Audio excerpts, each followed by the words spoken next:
Welcome to Comtrack, where you'll never have to watch a movie alone again. I'm your host, Tim Leifheit, and I'm here with my new co-host, Sean. Say hi, Sean. How you doing, folks? So why don't you introduce yourself real quick, just before we get started on our spectacular movie that we're about to listen to. I'm Sean Wheeler. I have written movie reviews and done some podcasts covering film before for a website I have written for that is rather inactive at the moment called Never Ending Radical Dude. And just love cinema and happy to jump on here. It's great to have you on a board, sir, because we're about to embark on a very, very special adventure, to say the least, with this one.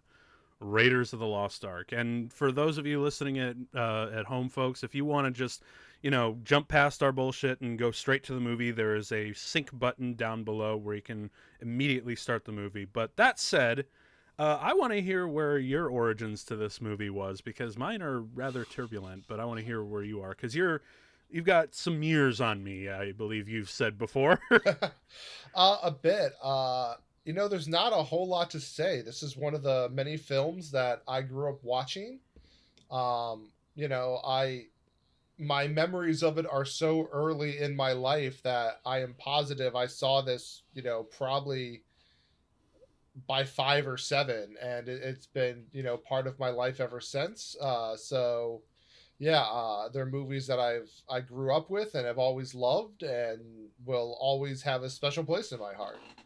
Mm-hmm. Now, the weird thing is, even though I was religiously raised on Star Wars, because my folks were big movie fans. Like, even my dad,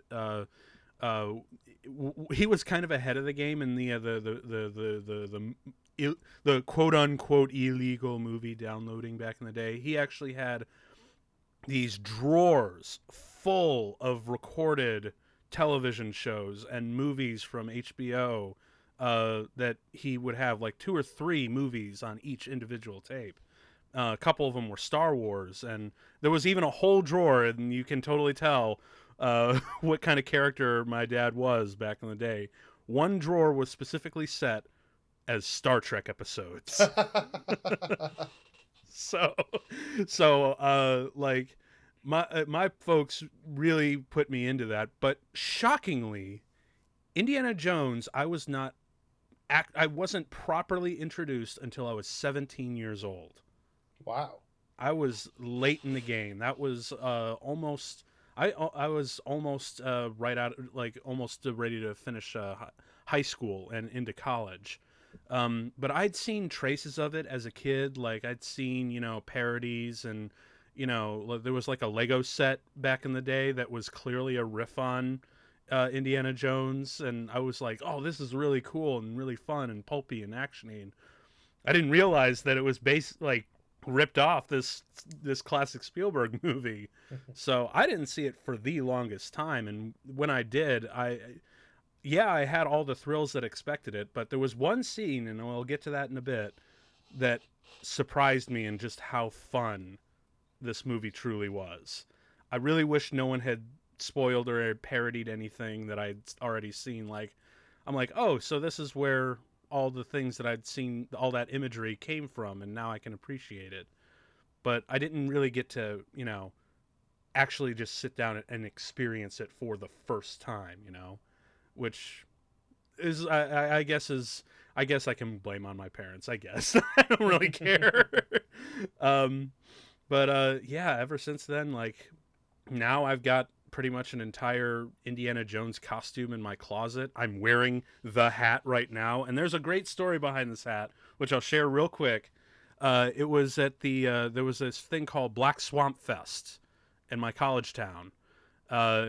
Big carnival, like, street and fair thing, lots of vendors and whatnot. You've been there, Oh for yeah. sure. Yeah.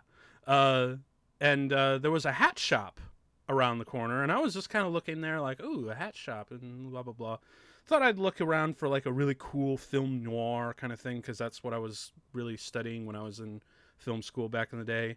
And I saw this fedora, and I'm like, oh, this is a really nice kind of old-timey film noir hat. And I look inside, and it's got the Indiana Jones logo inside. And I'm like, I really shouldn't splurge like 50, $60, but I'm gonna. Slapped it on the counter, walked home with it on my head, and it was so amazing. And that kind of led to the rest of the costume uh, and all the little prop pieces. Like I have the idol from the beginning of the movie. So yeah, Indiana Jones now has a really special place in my heart, and I saw all of them. You know, when I was from 17 onward. Like I did not grow up with these movies, which is such a strange thing for a film geek like me to say. But nonetheless, these are still like some of the best action sequences and the best action and entertainment you'll ever see be made, I think. So that's just my little spiel on it. Um, but did you now? You didn't. Have you ever seen this in a theater though? I have not. There has not been a screening that I could attend. Interestingly, I was actually getting ready to. One had been announced coming up shortly before the pandemic hit. So I Oh, was actually looking forward to it like this year. This one in particular was going to be being shown around here, and then the pandemic hit and everything's been canceled. this sucks. Because we kind of need this kind of, pure escapist entertainment right now of all times, really.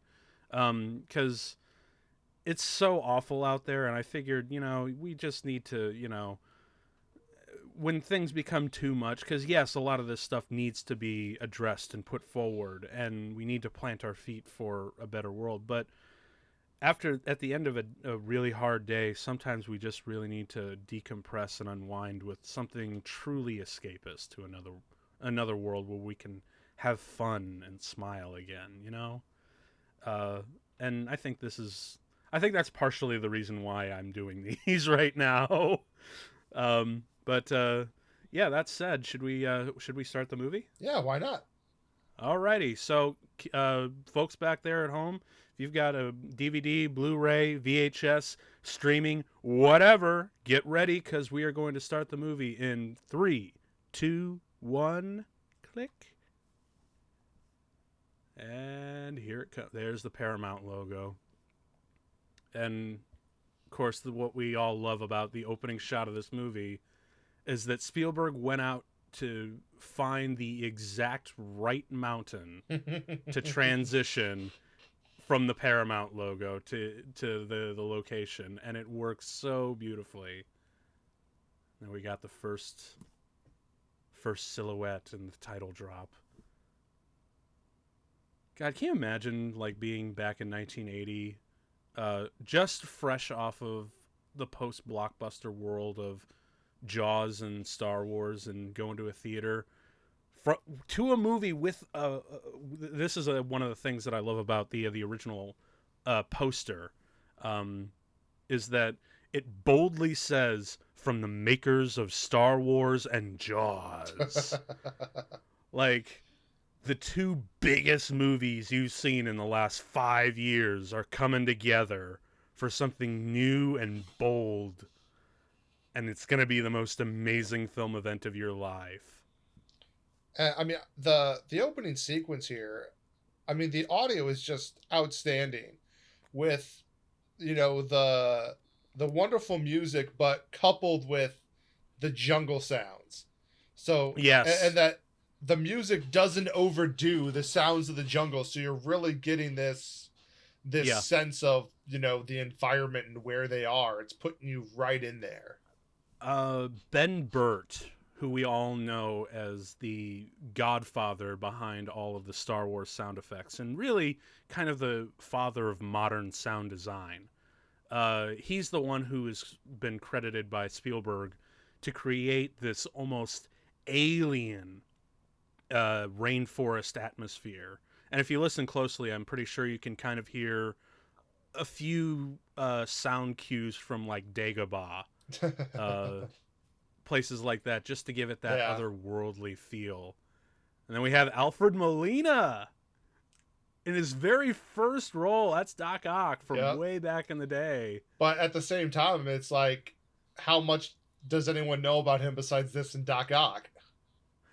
Oh man, he's done a lot of voice work that people would be so shocked that you're like, oh, that was Oh him. yeah, but I mean, like, Yeah, there's yeah, I mean, plenty of people do voice work, and I mean, I have nothing but the utmost respect for voice actors, but it's more the point that it's just like when it comes to notable roles on screen, it really comes down to, it's like, it's, yeah, you watch this and then it's pretty much Spider-Man is what he's most known for in front of the yeah, camera. yeah. Then we have the wonderful bit where he's reading the map, and then this setup. Okay, so previously I had seen Doctor No for the first time. That was the first Bond movie that I really sat down and watched. The intro to James Bond was really great, but that is how you introduce your character.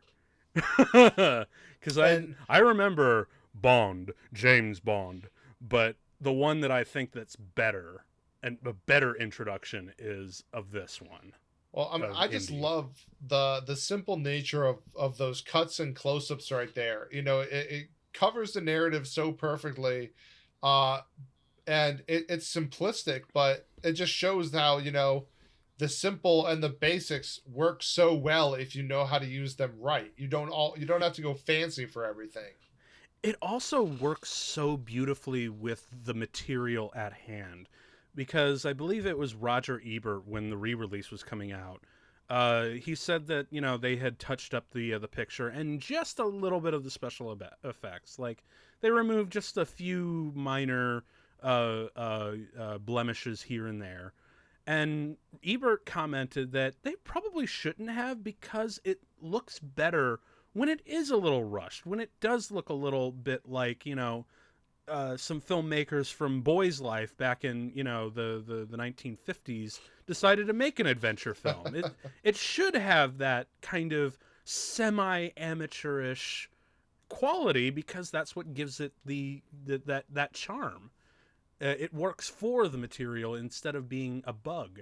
And speaking of bugs, or this is such a great moment. Is that it's not enough because with Spielberg, it's not enough to have one. You got to have a lot. Uh-huh. Oh God. Uh Creepy crawlies, man. One Yeah. element to define this series for a very long time. And of course, another thing that I really love about what it was actually kind of unexpected, is how graphic Oh things yeah. are. Like this shot right here where it's just turning and you can hear the Mm-hmm. oh, delicious. It's amazing what could be considered PG back in the day. I know, right? And we'll talk about that when we do the sequel, how it got so bad that Spielberg's like, maybe there should be like a middle ground here because this is kind of scary for kids. Man, even I know that it's crazy weird to think, but this location, it does look like a film set. Oh yeah. When you actually take like one or two steps away from it, it does look like a set. Oh yeah. I mean, if you just focus on the background instead of on, the actors, you're just like, oh yeah, of course. But again, in a weird way, that works for the material. Like it should kind of look like a set because Well, that's yeah, what it feels like, this. because it feels like it's hey, we're gonna make a movie out of a '40s radio dramatization. Oh, and old film serials of Yeah. back in the day. We're just going to have the craft of the high level of craft today, and especially with amazing professionals like you have the best of the best. Spielberg, Lawrence Kasdan writing it, which to this day the script is amazing. You have Ben Burt who's doing the sound, John Williams, the maestro of film music. All this wonderful talent coming together to make something truly special. And then we all, such a classic moment. The chin rub. And I especially, that was the one thing that kind of got me excited when I first sat down and actually watched it, was this little quick insert of Alfred Molina rubbing his fingers, and it's coming up in a bit, where just adds a little bit more to the tension and to the fun, really. Yeah, right here. Oh yeah. Whoop. But y'all know, like, even if you hadn't seen it, y'all know something bad's gonna happen. Oh, hey, just by the way, can we also call that little deadweight that he used pocket sand? Sha. For those of you King of the Hill fans. Do you ever just sorry,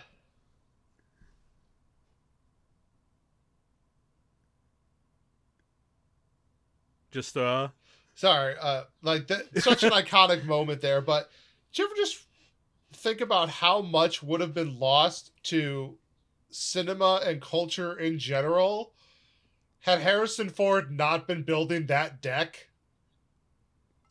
Yeah, it's very true. There's so much. We wouldn't have had an Air Force One. We wouldn't have had this. We wouldn't have had the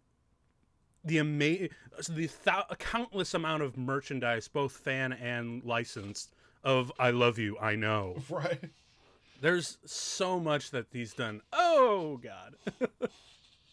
Speaking Adios, of the Sapito. graphicness, yeah, it's just yikes.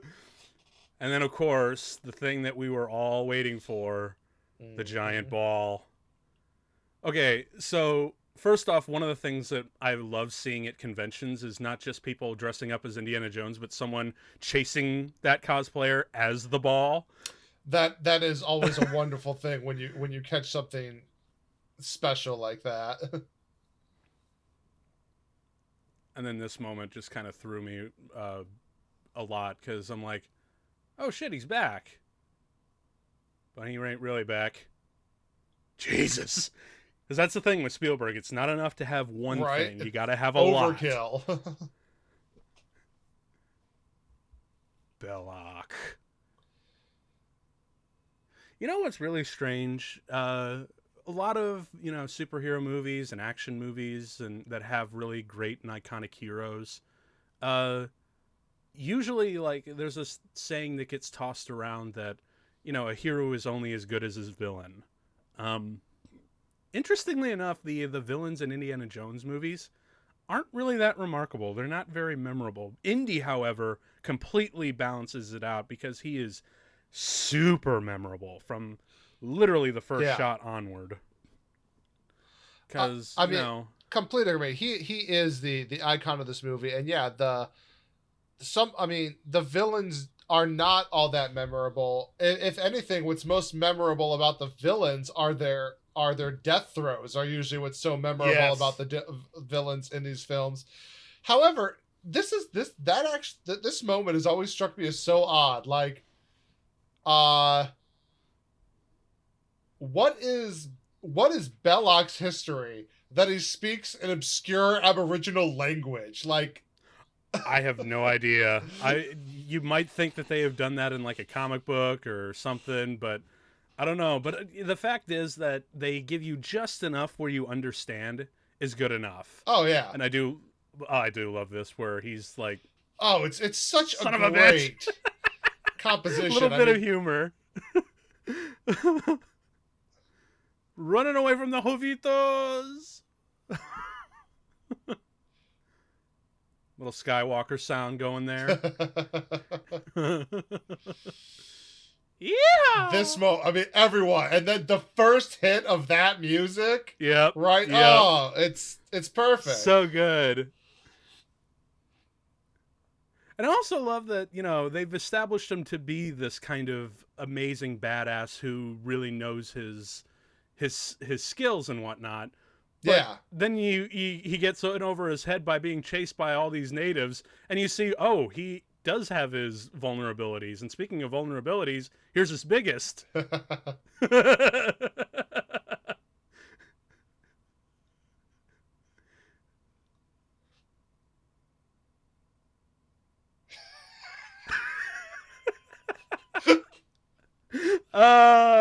So good.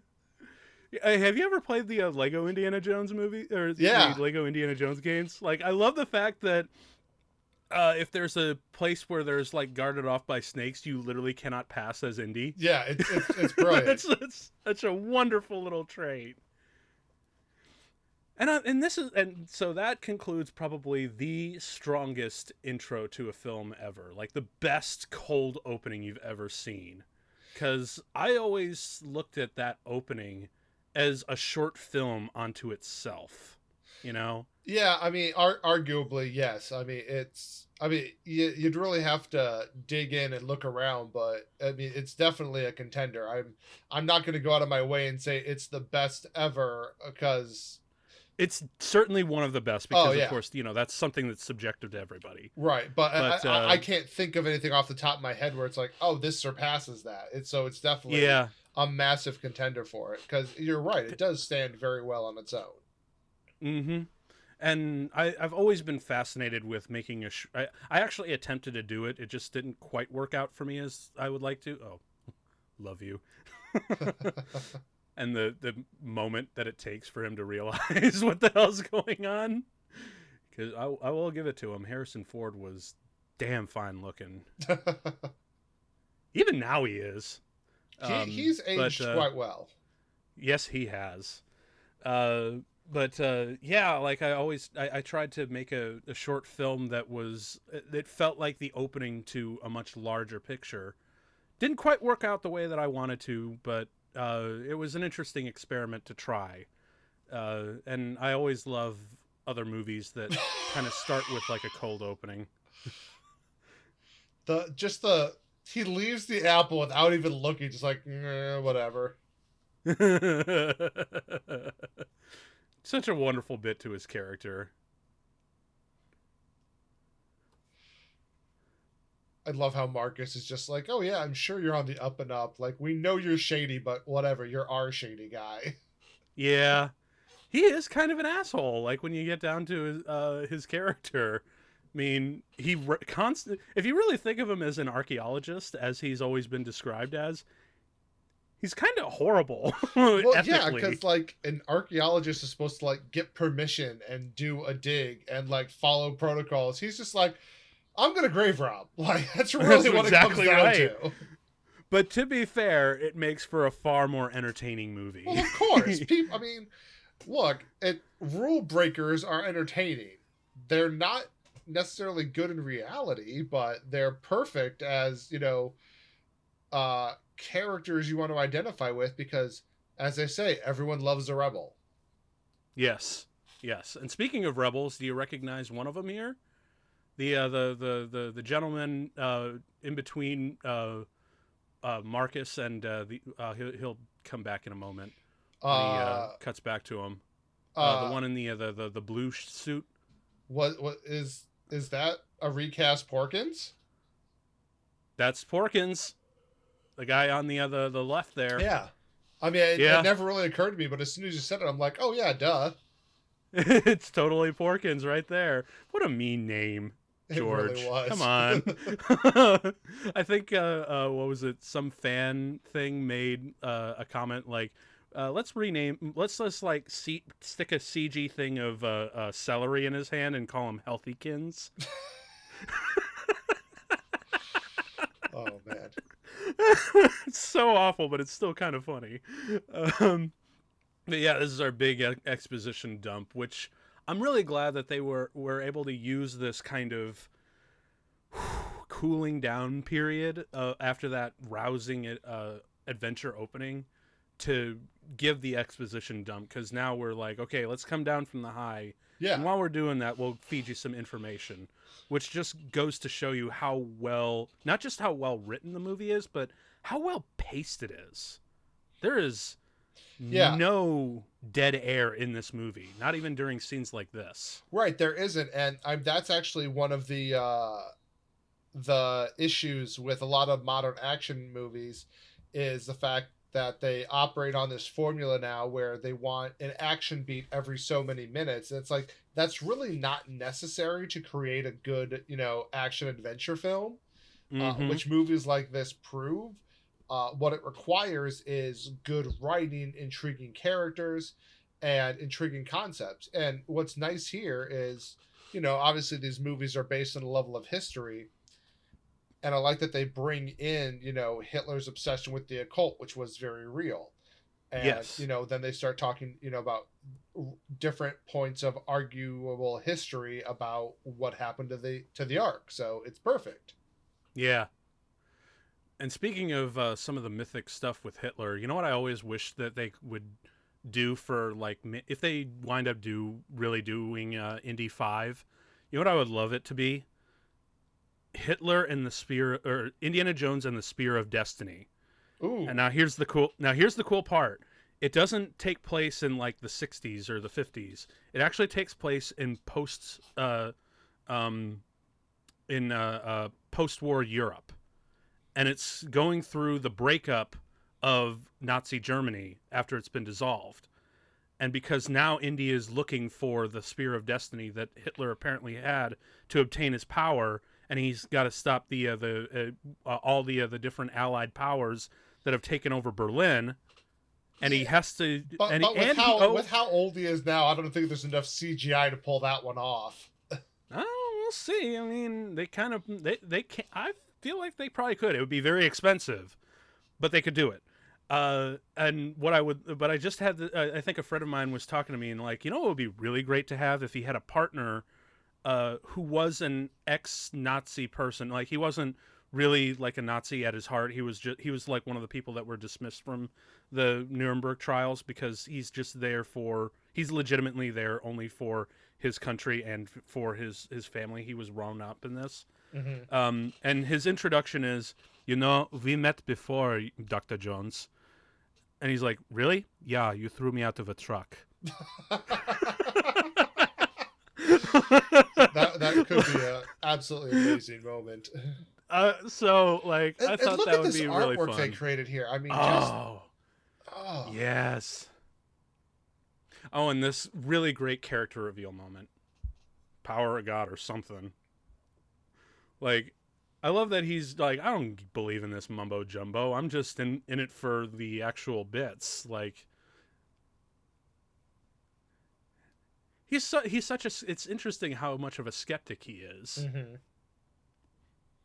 And I've also done readings that Indy is kind of the perfect amalgamation of the cynical hero and the romantic hero. You know what He I is like, just noticed there that I'd never quite caught before?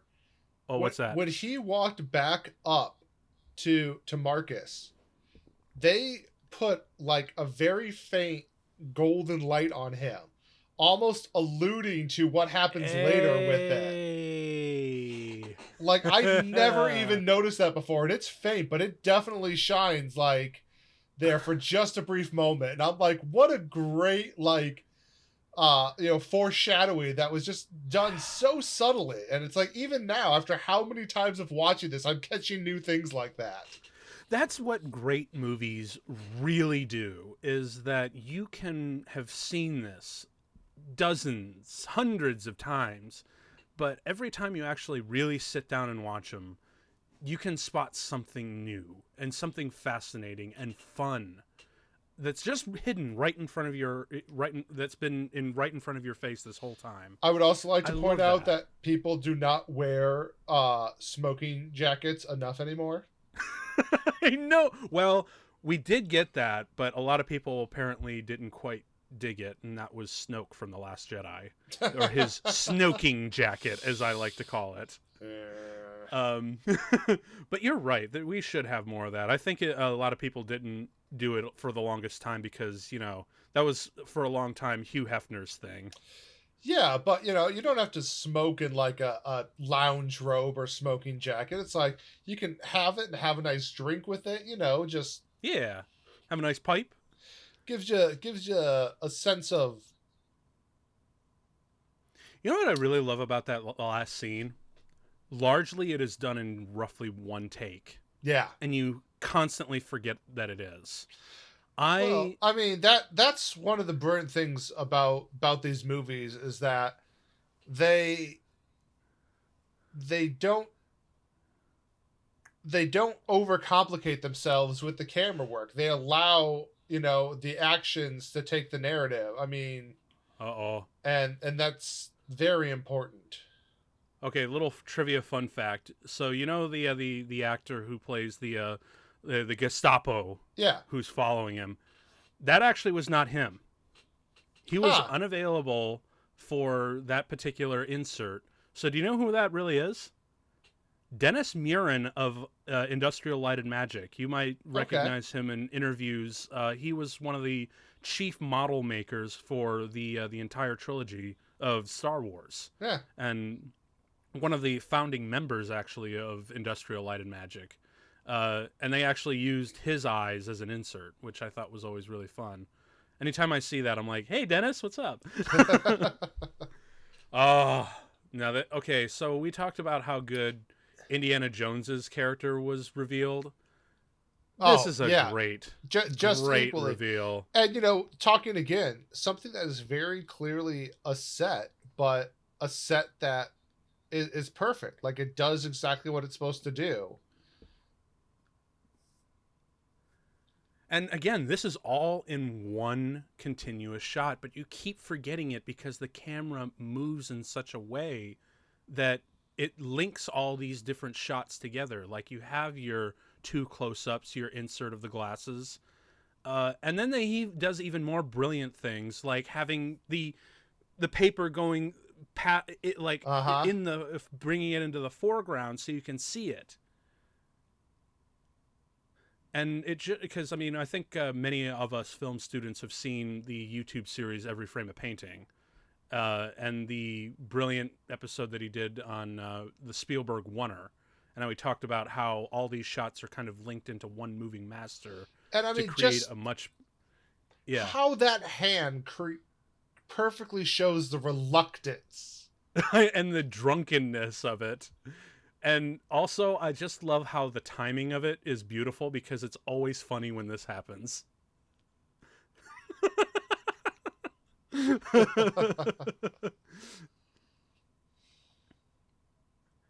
But yeah, it just, I think camera moves and direction like that just prove to me that Spielberg probably has some of the finest blocking sensibilities of any director, I think, who's working Hollywood today. Oh yeah.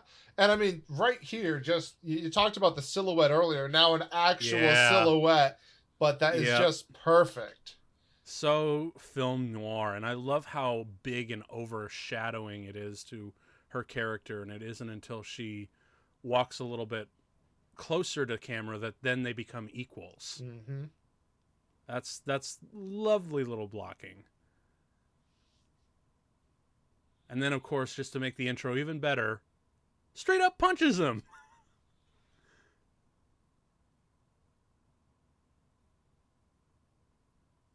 Uh that's probably the one thing about this movie that didn't really age well. Yeah.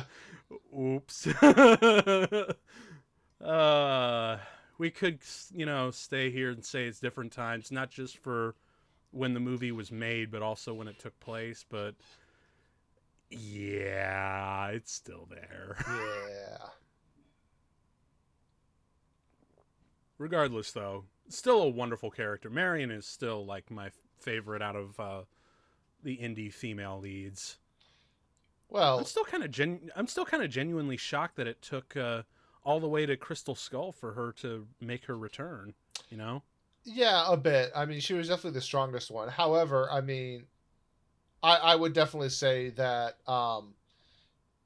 Elsa was necessary. So Yeah, a little bit.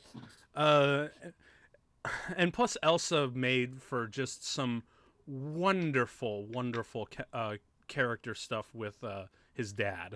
right. Particularly, she We'll talks in get to her that when sleep. we get to that movie. Come on now.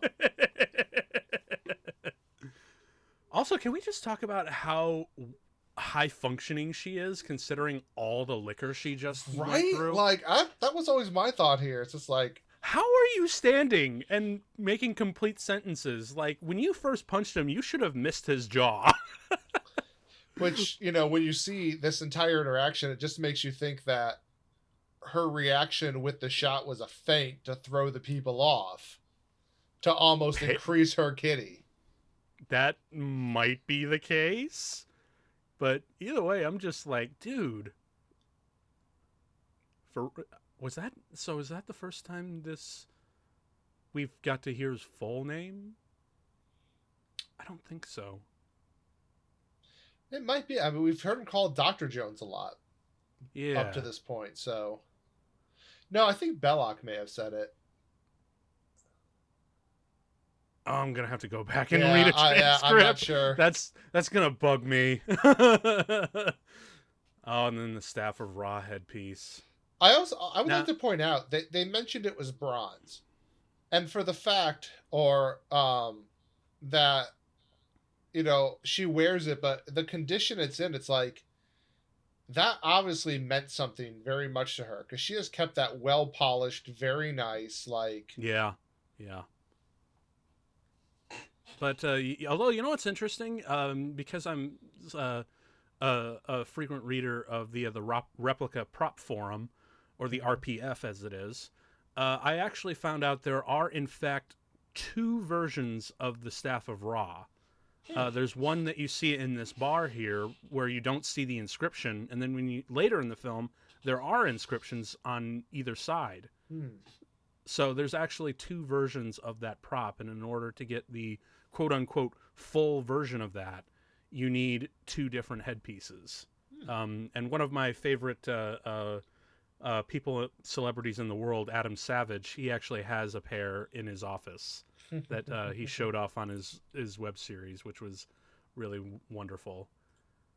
Man, dude, Spielberg just knows how to light a villain so much. Like,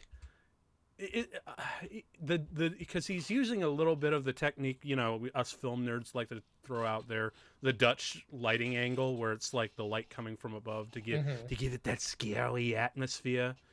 But he does it in a way where it's not so obvious. Yeah, but if you also look, I mean, he just from those 2 shots right there, she's straight on, he is slightly below, creating just a hint of the menace. Yes. And it isn't until... See, right there, the angle's slightly up at him, making him a bit more menacing, instead of the straight on when he does, you know, with her. Yep. And to make it even more crazy, this. Man, that's so cool. Like, you know, they just, like, you know, put it in like a steam thing to make it look like it's steaming and burning, and it's just like an LED sort of thing. But I'll be damned if the lighting, the camera, the performances, and the sound, the sweat, it looks so scary. And then, of course, if a fight wasn't enough, we gotta set the whole place on fire. Oh, and you know what? This reminds me of something. Have you ever heard of the Raiders fan film, the greatest fan film ever made? It's called Raiders: An Adaptation. Apparently, I've heard of it. I have not seen it. I have seen it all the way through. It's amazing. But the story is, apparently these group of kids who saw Raiders of the Lost Ark when it first came out loved it so much they went to go see it like 9 or 10 times. Oh, damn. That's crazy. They went to go see it 9 or 10 times, memorized the whole movie, took lots of pictures, and they decided to recreate the entire movie shot for shot.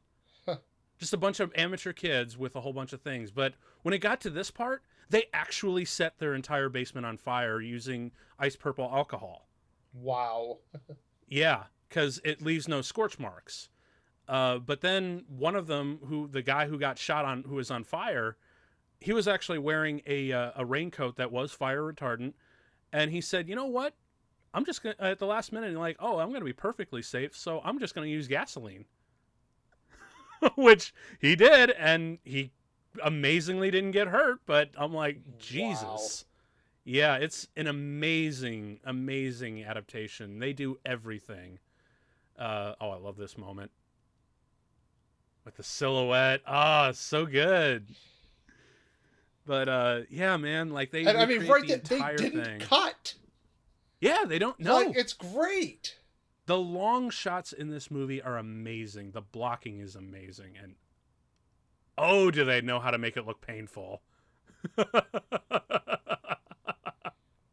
That scream. Also, the stunt work. And speaking of stunts, there's Pat Roach, who we later see as the big, beefing, bald Oh Nazi yeah. guy that who has to be apparently has to be killed in every Indiana Jones movie.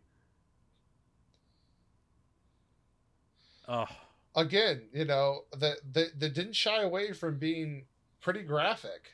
yeah. They got to have it give you that visceral quality. Otherwise, it just would wind up being a little too kid friendly. And who wants that? We want the edge.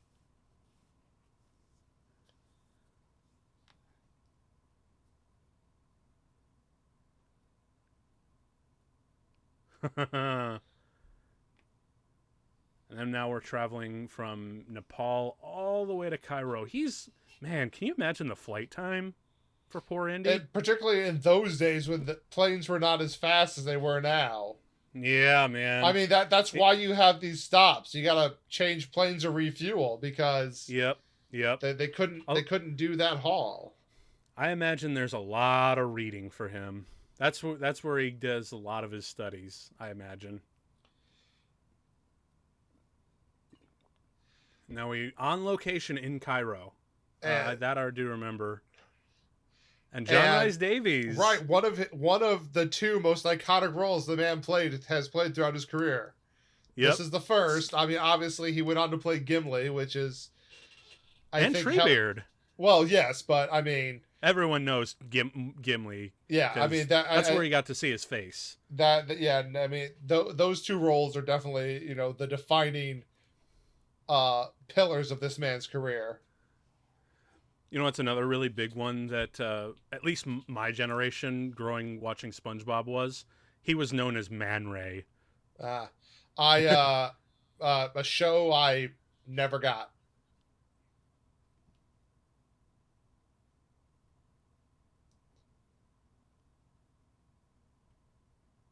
And then we get a little bit more mystery of the arc, which that's the other thing that I really love about this movie, and something that a lot of other movies don't do with their MacGuffins is that they really build around the mystery, and by the end of the movie, it's kept in the dark. You know, like a lot of especially in these movies, like the Ark, the Holy Grail, the Stones, um, all of those.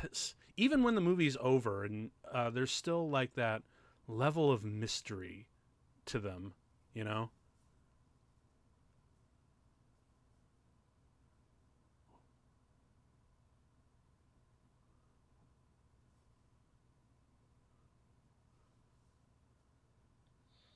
Gosh, his delivery's so perfect. Right?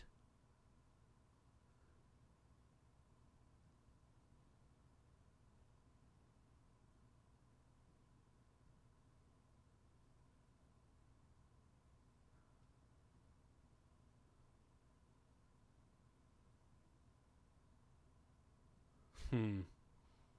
That's such good writing. Man, Lawrence Kasdan really can't get enough credit for this movie, I think. Between that and Empire. The 80s I think were the golden age for that guy.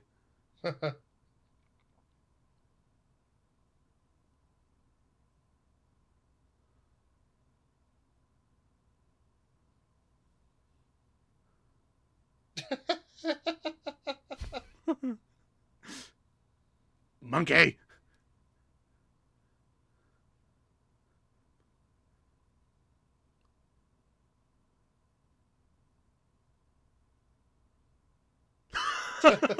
The fact that they got the monkey to do Right? the Nazi Oh my salute. gosh. I think that was a total accident too. Like they just kind of happened to get that. I'm like, oh, you know how cool this would be. And then of course we also even have this little wonderful little foreshadowing with the baskets. Oh yeah. And the fact that they're everywhere really gives it that foreground that you, when the actual action is happening, you can help it helps to process much better. And just like the temple set that we saw, this feels like a movie backdrop. Even though I know it's totally on location, Yeah. It does have that feel to it, which again works for the material, and it doesn't deter me in any way. Yeah, I know it's fake, but because that I know that, it helps the adventure a little bit more. Yeah, and at the same time, I mean, you're very right about the set, but I mean, just the way they organically were even fleshing out their relationship right there before all this started. Yeah, You know, yeah, it's perfect. It's like none of it's done forcibly. It's like, yeah, that's the kind of stuff you would talk about when you're in that environment. yep.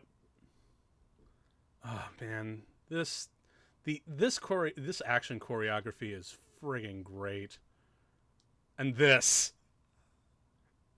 where he pulls out the fruit. Oh, it's Yeah. like that would have never worked, even with the blocking of that scene. But when you edit it together in montage, it just feels so Yeah. pulpy and right. And I just Man, love and how stiff they make the Nazi agent look. Like, yes.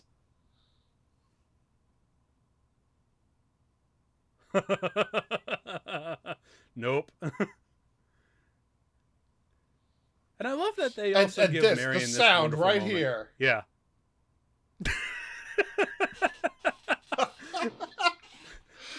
It feels so. Again, it does have that boyish charm to it, where you know how the sausage is made in that. But What I don't get is right there. Why, like, I mean, she jumps in there. Why wouldn't she go right back to that doorway? Like, she had a dark monkey doorway to hide in. And it's like, why did you go for a basket? Because movie. That's why. Well, yeah, but and that's really what this is in service to. Movie. And then, of course, probably the most iconic bit. Because I don't know if you know the story behind it, where he was super sick, and which is why they had to change it. When you see the cut, you can totally see where Harrison is just dying on his feet. Oh yeah. And then oh, it's so good. It's great. You know, I actually had a total geek fantasy of mine come true with that. I went to Star Wars Celebration in 2019. Mm-hmm. I dressed up as Indiana Jones as one of the days, and I was looking around for a Darth Maul to come up and intimidate me, to whip around his lightsaber, and I would just pull out my pistol and shoot him, and he'd fall down. And I found it, and I did it. I got it on video, and it's amazing. Oh, it was that moment right there, the close up on the eyes, the pullback, yes. the terrified confusion. You know that there's like just a shitload of those baskets everywhere. Oh, it's such and it's all in the eyes and in the sweat, I might add. And they're all pissed off, rightly so. Yes. Oh man, those sounds. And then, like we said before, it's not enough for Spielberg just to have like one thing of explosives. You got to have a truckload. Right.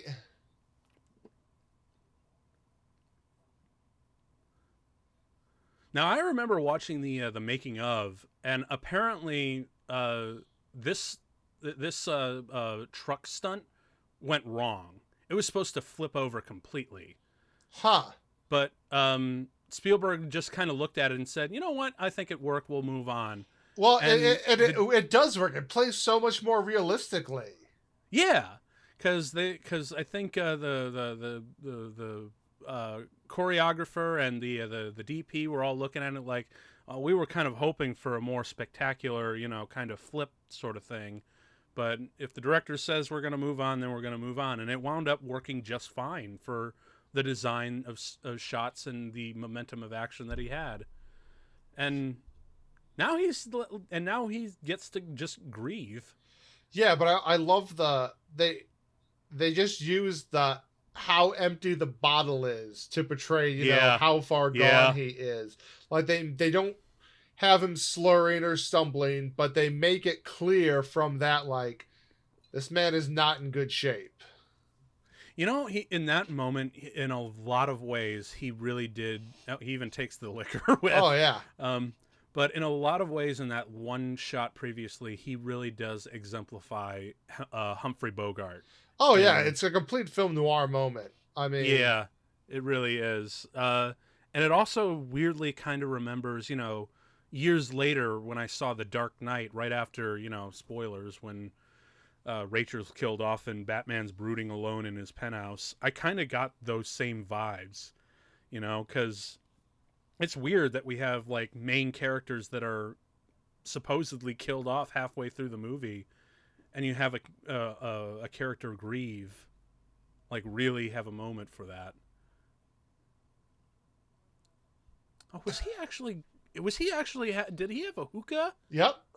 Oh my god! I totally. Wow! How did I not notice that? I guess I was focusing on Indy all these years. I did not notice the hookah. Yep, he walks in and Belloc's hitting the hook. How about that?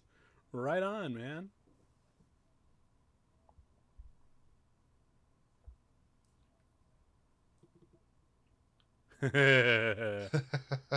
Oh man, he's Indy never loses his charm, even when he's just pissed off and ready to go.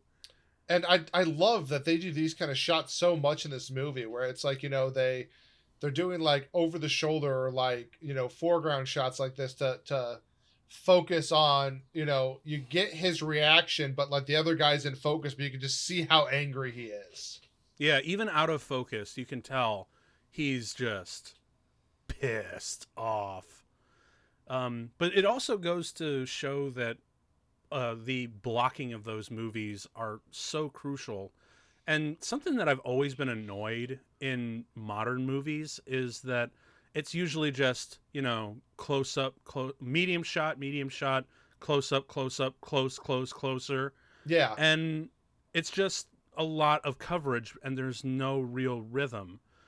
And you also don't get a sense of where you are, like you're always in close up and therefore you're not allowed to see these great sets and Yeah. these great locations.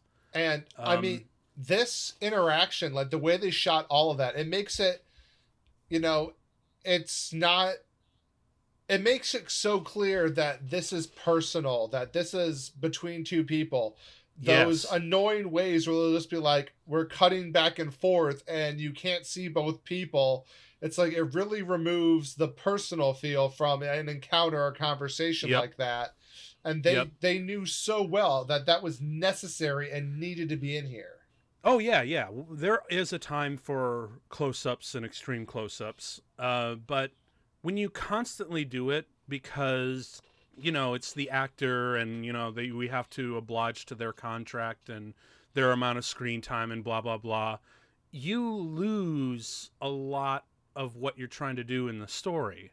I mean, you Right. could tell an entire scene just through a medium shot, especially if you're moving the actors and moving the camera around to keep the frame interesting. Because I mean, yeah, you could do it all in one take with all the actors in the frame, but if you just keep it static for like 5 minutes, the audience is going to get bored. You got to move them Exactly. around. You got to move the camera around. And that's what Spielberg is so friggin' good at, is that he does a lot of long takes for these scenes, but you don't ever notice them because it's always shifting.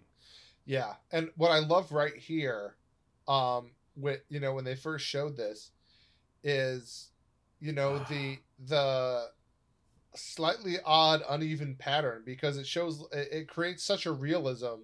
It's like, yeah, like that stuff you're going to find. Not everything's symmetrical. Not everybody operates that way. Yep. Yep. And not every culture appreciates the same things. And I love, like, it's such a subtle thing, but it covers it so well. Yeah.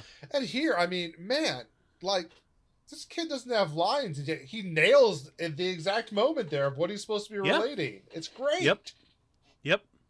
And the translator working off in the background, even though he's on screen for only just a couple of seconds, because of the environment that they build around him, they establish, you can pretty much tell everything you need to know about that character.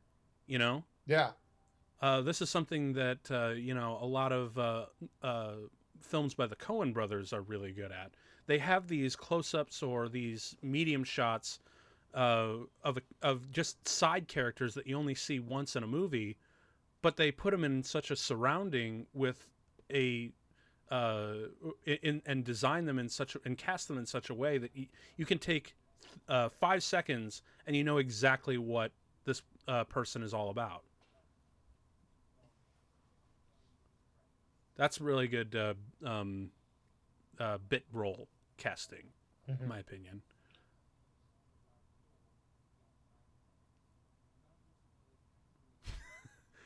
It's so weird seeing Indian glasses when he's got like the jacket and the rest Yeah. of the. I must take it he's farsighted.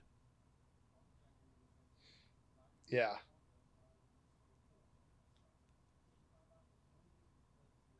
They're digging in the wrong place.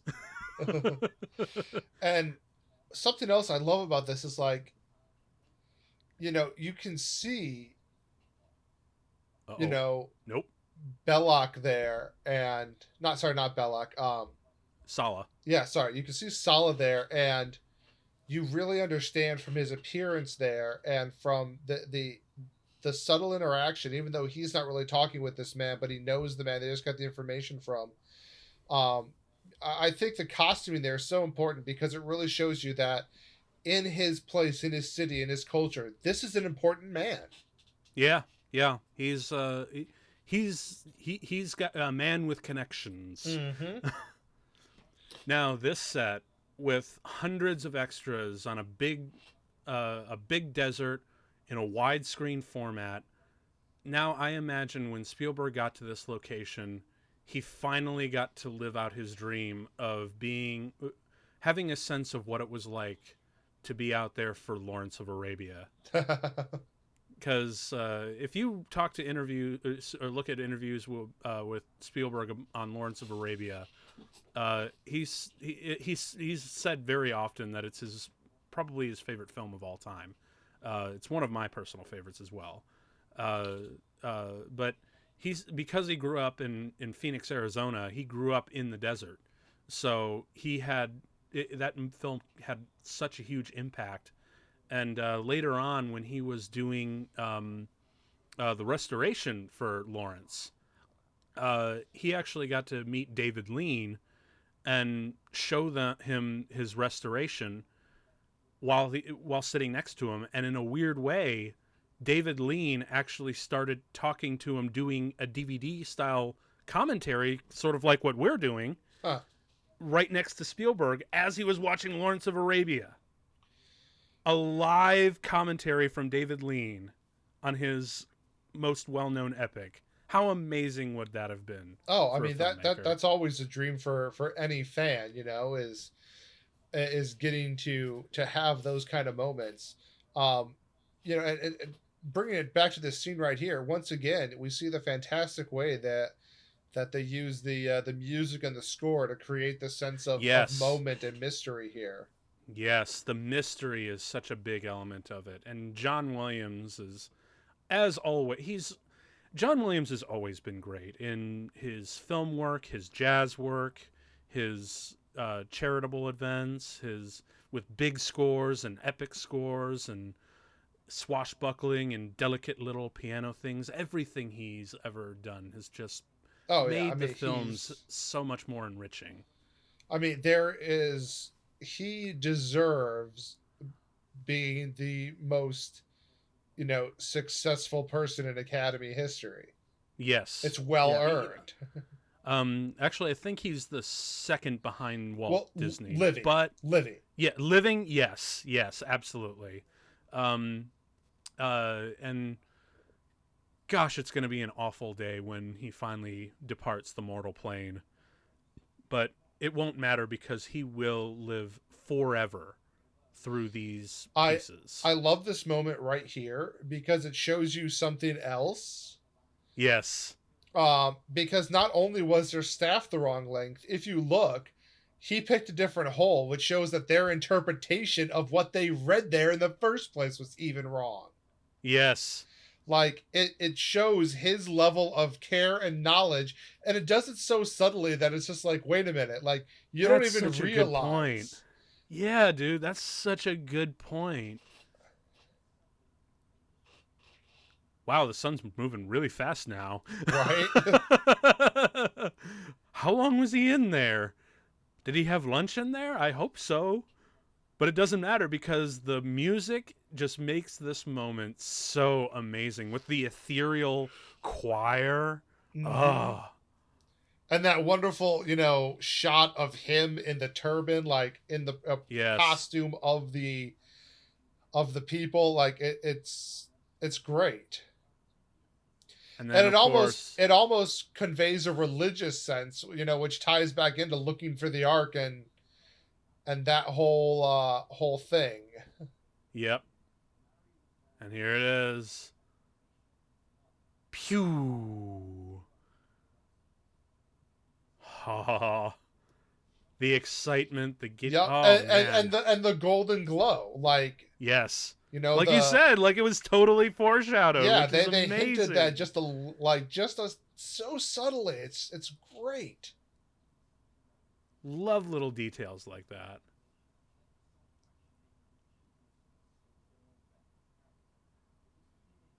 And then destroying the evidence. Sala. See, the appropriate way to fully destroy the evidence, though, it's like you leave the two Don't. pieces in there. You should have taken one with you, like something. How hard Yeah. is it to put a stick back together? Come on. Like, I always thought that Mm-hmm. was just a little careless. Maybe he did take it up because we didn't actually get him see hoisted up. Uh, no, you saw him throw it to the side. Oh, you're probably right. Oh well, Indy. Well, I guess Indy really doesn't think things through as much as we'd like to think. Yeah, that's he is very Reveal. much a fly by the seat of his pants. I don't know. I'm making this up as I go.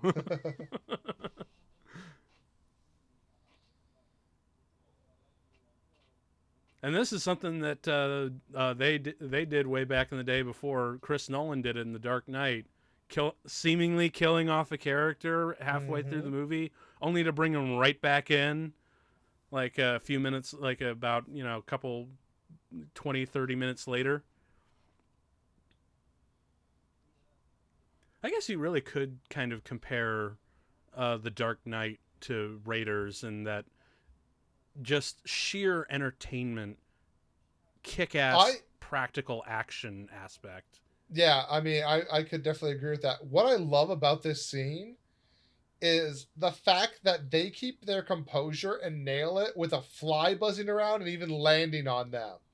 And they Yep, just don't yep. break. I mean, it shows a great level of professionalism. No, that's going to be even more so with Belloc and the Valley of the Souls later on. But we'll get there when we get there. Right now, oh, there it is. Oh wait, no, that's not it. It's right there. No. And I mean, when you think of just the pacing of this movie and how much, like how many beats and scenes and locales are able to fit in here, and none of it feels rushed, and yet there's so Mm-hmm. many.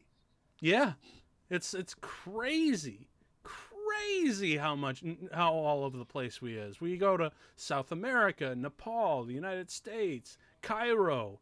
a weird island off the shore of Cairo in the middle of the sea. Right, like the submarine, the ship. It's just like, what? Yeah, it's nuts.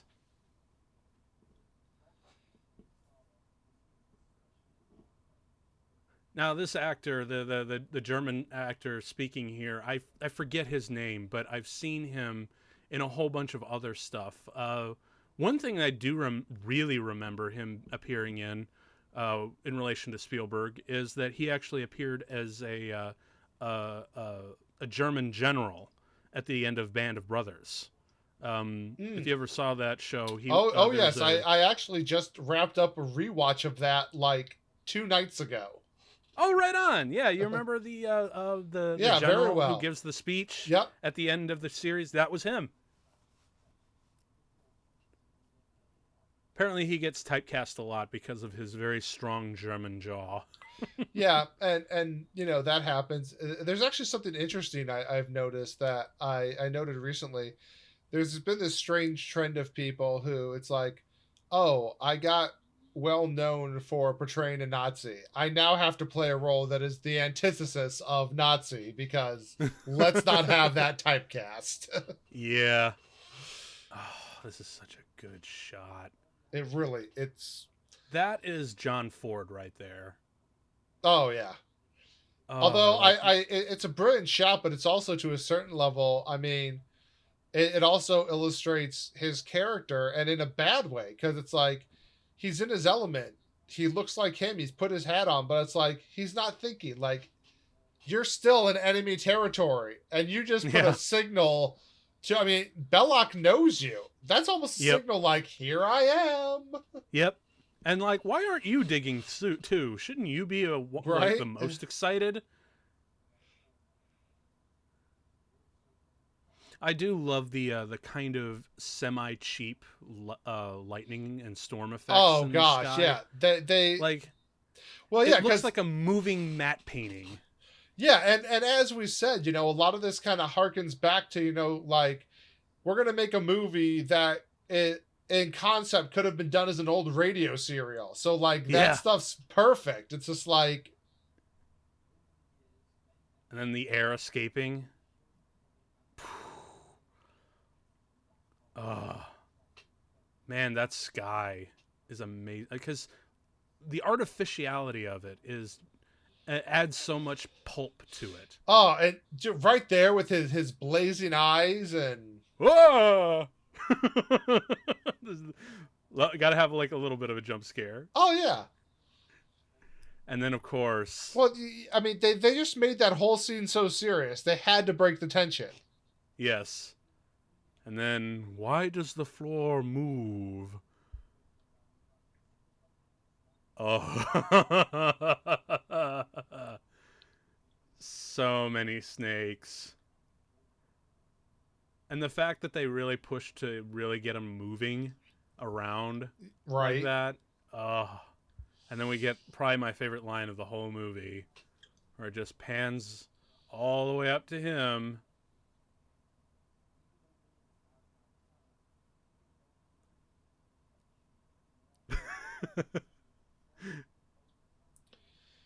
It's he just went from so excited to his sails completely like just no wind, gone. I also love Salah's reaction, just very dangerous. You go first. Yep. But yeah, man, the ridiculous level of snakes. Like, I remember looking up the making of and how Spielberg got all these snakes. Like, it must have been like 2,000 snakes, and he said that's not enough. That we got to have Yeah. a lot more. To the point where they actually got like a lot of rubber snakes, and even, I'm not making this up, actual garden hoses, just to flesh it out even more. And most of them were just, harmless gardener snakes and whatnot. A couple of pythons that were tamed up, but it was when the cobras came in where Oh, everyone yeah. got nervous. That was the scary part.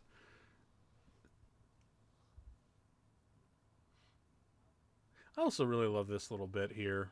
I think we've talked about how this movie just zips by and there's hardly a dull moment. If there is a dull moment, and it is by no stretch of the imagination a criticism, but if there is a slow part to this movie, it's this bit. It just slows it up a little bit where you're like, no, can we just get back to the arc?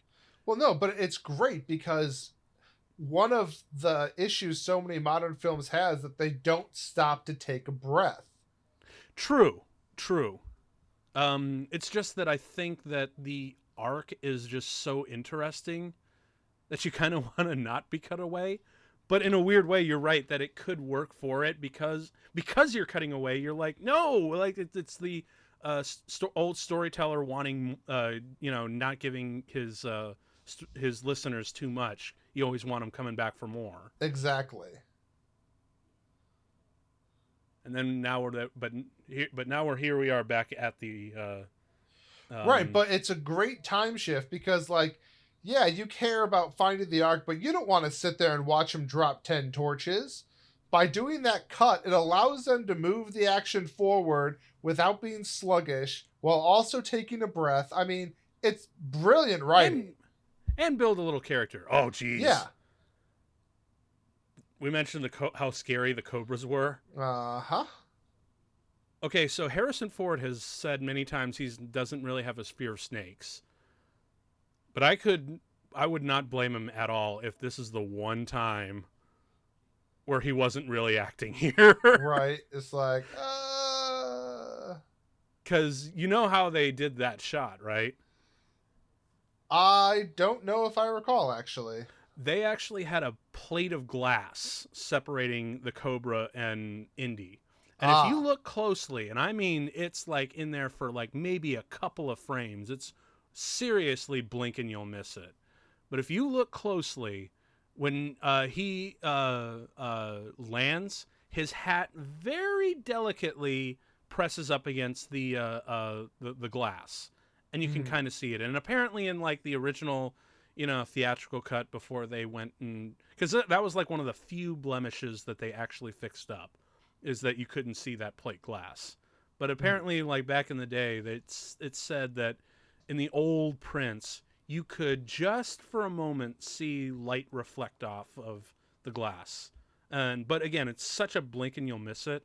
Right. And the fact that you're wrapped up so much in the story, no one really noticed anyway. And then, of course, we're doing this again.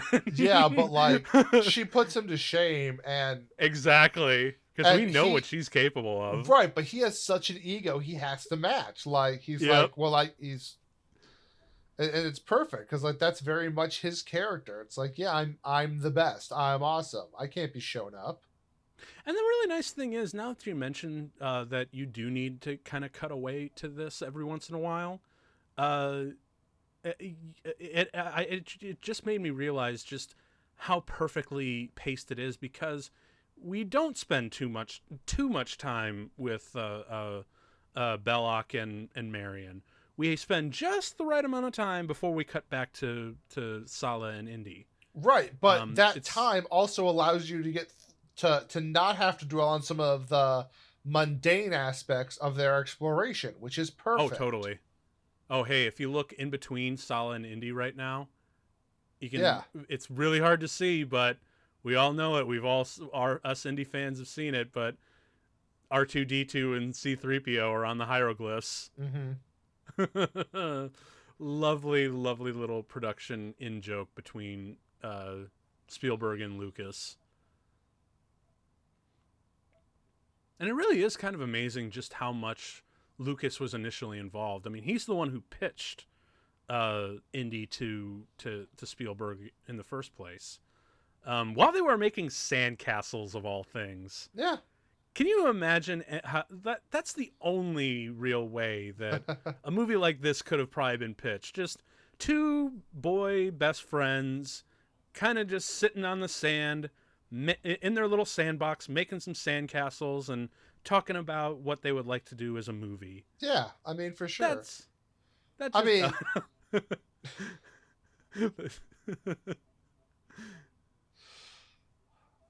I mean, but yeah, that's it. Like they're very good friends, and it makes sense that at some point they were going to end up collaborating. But the sheer boyish charm to that pitch was is could it is so wonderful how that's how this movie was conceived. Just two adults masquerading as kids, having a good time on the beach, building a sandcastle, and trying to just get a vacation away from things. Because I think it was right after uh, Spielberg was off the was getting off the disappointment of 1941, and George Lucas was getting off of the horrible experience making Star Wars. So they just decided to come together for this. Ah, dude, that has got to be one of the great gags ever. Yeah. Like it's just oh man, like I forget who actually came up with that little bit. I feel like it was like one of the prop makers or something. And then we also have our Pulp Fiction lighting for this thing. the the the orange glow,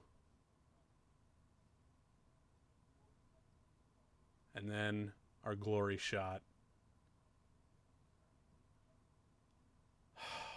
Man.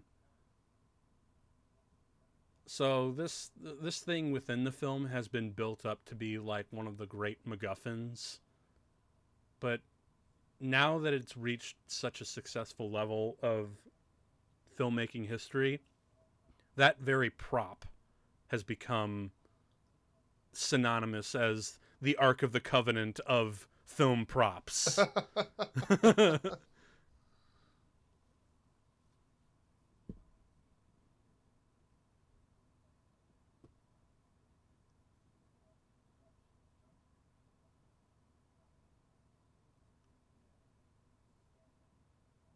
Although I'm almost curious as to why Indy didn't open it just then and there. That's one thing that in subsequent viewings that I've kind of questioned myself as to why they just immediately crated off instead of actually opening it up and taking a look I or think a peek even. Well, because I think regardless of what's inside, the object itself is the importance, and I think he's more about like let's get it and get out. Yeah, I can see. It's just a little bit in me is like even if I found that, I would want to take it like, just like peek under the hood for just a moment and then take a run. But then again, we wouldn't have some amazing action sequences if he did. Because the because like this has been like this whole second act has been kind of the lull where we only had just the chase sequence out in the streets of Cairo. And then a lot of it's just been, a little bit of character building, a little bit of mystery building. And once the thing closes up, it's just going to be almost nonstop action for like the next half hour, 45 minutes. Yeah, but that pacing's so important. Like movies that don't stop to take a breath exhaust you. This Yes. allows you to get such a nice solid build, and as you're heading now into the final act, and you're just like so ready. Yes.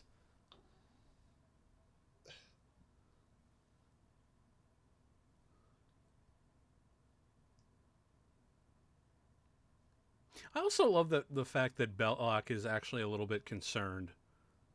Right, Like, like hey, that's my drinking buddy. he doesn't, like, he's not devoid of humanity, but he is Yeah. also just extremely selfish.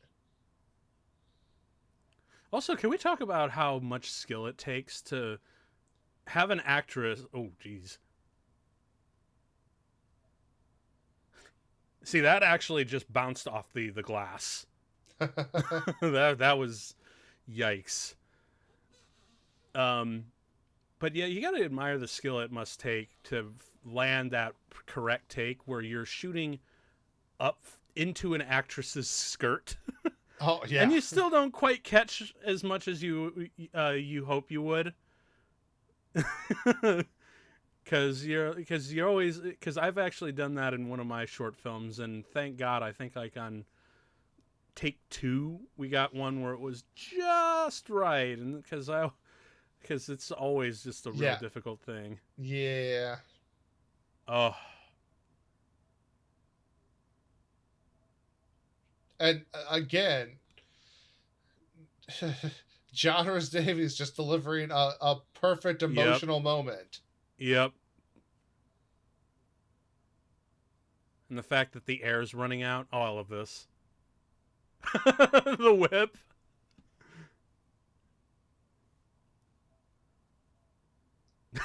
And of course you got to have a little bit of bickering among them.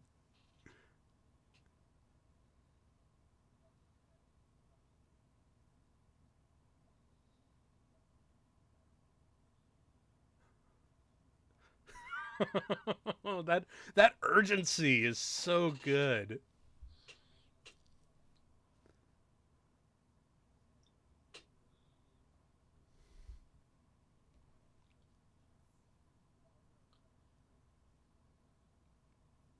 You know what also really helps the pacing of this movie, because there's a shot coming up with Marion when the torch is about to go out, and it's like a close up, and you can see the that it's pretty much almost gone, and she's got this look of fear on her face. But it really it reminds me that literally every shot of this movie was scripted and storyboarded and meticulously planned. Because when Spielberg did Jaws, obviously, it was just a really bad case of Murphy's Law. Like Right. everything went bad. So he wanted to be as prepared as he could be for this one, which is why every single shot was storyboarded. Um, yeah, and it's this shot here that just feels like I could see, yeah, this shot, where I could see the initial artwork for the storyboards. And that really helps the pace, because, and it also helped him as a director, because apparently this movie not only came in under budget, it actually finished ahead of schedule, Which, because yeah, he how was often just, do you ever hear that? I know, right? So, and another really great testament to this movie. Uh, in many, many interviews that I've read of Spielberg, this is the one movie he said where I can just be an audience member. Like, I don't look at my films as objectively as a filmmaker. This is the one film of mine where I can just enjoy it as a popcorn movie. God, I love how crazy, insane, over the top this part Oh is. yeah. Again, you can't have just one. I know, you gotta have like a whole bunch. Just have her completely engulfed in it. And then with the snake coming out of the mouth, it's just, it's so scary and fun. And the dust, too. Like, my God.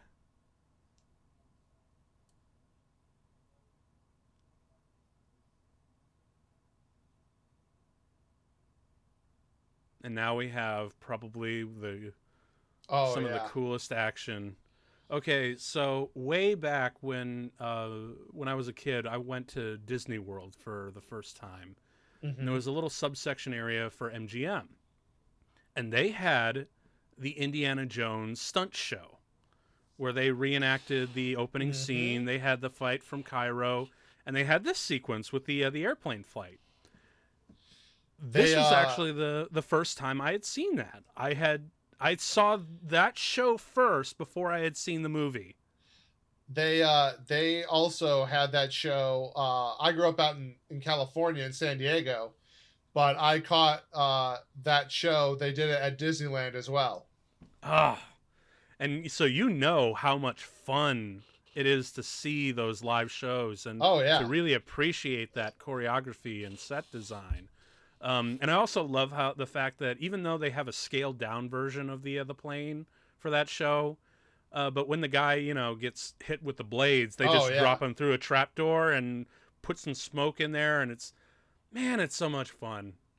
It's Pat Roach again, and I love that he's sizing him up like just let's Right. go. Oh, it's so good. Well, it's so perfect just because like it's that arrogant, like, overpower, like, you, like, this isn't even like a Nazi thing. This is like any, like, buff guy who thinks he's Yep. super strong, special forces kind of attitude person. It's perfect. I almost wish that they gave him like the Nietzsche mustache, so he'd look like the gentlemanly boxer Yeah. meme. Oh yeah.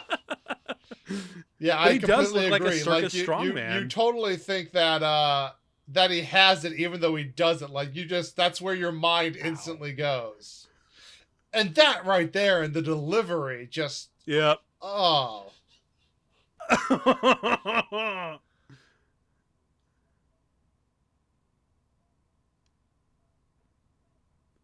Jeez. And I love the sound effects for those punches, man. Like, there's not only are they iconic, but they just feel so not only painful, but also give it that element of pulp that adds so much to the movie. Which I believe those sound effects, by the way, because I've recreated them myself. They're the sound of baseball bats being smacked against leather jackets. Hmm.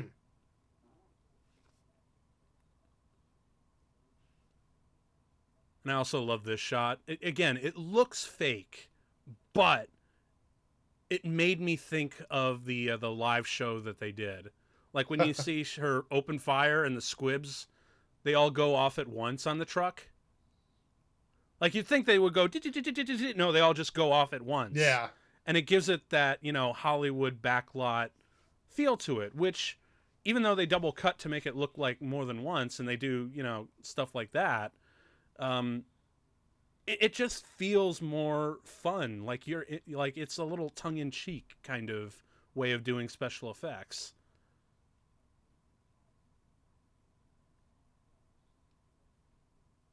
He's just like, the Oh shit! hell? And the record scratch, like, Right? oh. Whoa! Watch the blades. And that's the other thing. Like as soon as like the guy sawed off the wrench in the first fist fight, those blades are gonna come into have like a Oh yeah. big payoff. Like you just know. Go get him, Indy. Love that theme. Oh God.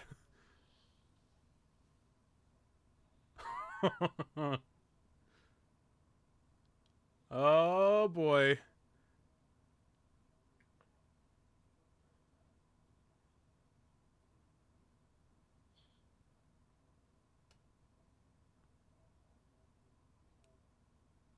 Damn. Oh, here it is. And the smile beforehand. And now it's to the rescue. Now here's the shot that's amazing for special effects wise. You look in the background, there's actual flame catching up to Uh-huh. the fuel dump, and the actors have to make those marks. And we got the big run and the explosion, and another big explosion, all done in one take with multiple camera setups. Like, great craft.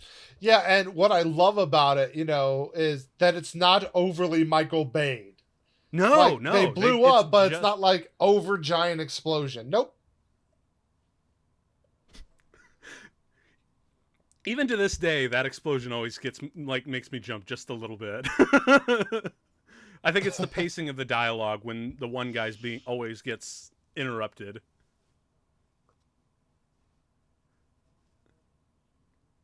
Another really great use of the silhouette. I swear to God, like half the shots in this movie feel like I think Roger Ebert once described it as like almost every one of these shots feel like the cover to an old comic book pulp magazine. Yeah. That's Yeah. actually, that's a great description. I mean, even these, like, can you just imagine someone completely doing a shot for shot recreation of this movie, but as a comic book that was clearly supposed to be made in like the 1930s? For sure. And I mean, again, just so much of what they do, you really look at the time and earlier film, it's like they're not overly crazy film techniques, but it's just No. using the solid techniques well. And that's so much of what's been lost is like people try to make stuff flashy and it's not needed. I mean, Yeah. something as simple as, like those silhouette shots, making sure that you're watching the consequences of the previous screen play out in the background. Like, it's perfect. Oh, that camera motion. But yeah, because sometimes a lot of directors, they tend to play things up and do a lot more crazy stuff with their effects and be a little bit overly stylish, and they forget that, dude, just let the material breathe. Like, it Mm-hmm. is in fact like a man riding a horse jumping onto a truck for real. Like, Right. just let that be as exciting as that it is. You don't have to do anything crazy with it. All you have to do is just run with it, like, just be Exactly. honest with it. When you're honest with the action, and when you're practical with the action, the audience responds to it.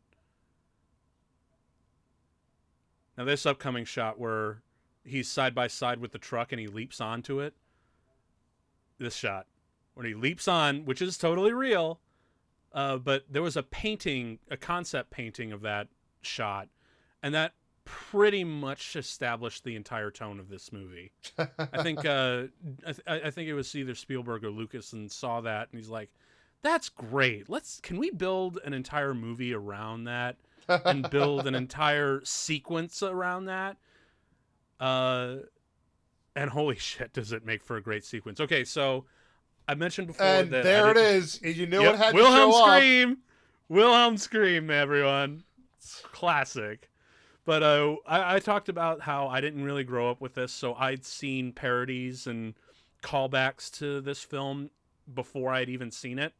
And of course, like even the live action show, they showed entire sequences that I'd never seen before on a movie. So I wasn't really surprised when I saw it here. The one thing that I was not aware of was this truck sequence. This is the one sequence in this movie when I sat down and watched it for the first time, I got to just sit back and enjoy it. Not knowing what was going to happen and not knowing any of the beats and not knowing any of the homages. I just got to be, for a moment, a real film goer. And holy shit, is this sequence amazing. Is this the point where they go over? Nope. Yeah, this is the one where they're about to go over. Oh, wait. I love this. Just the look on his face and the smile. Oh yeah, I mean, he's having so much fun because it's like it's finally a moment where he gets to dish back a bit of the shit that's been being thrown at him for so long.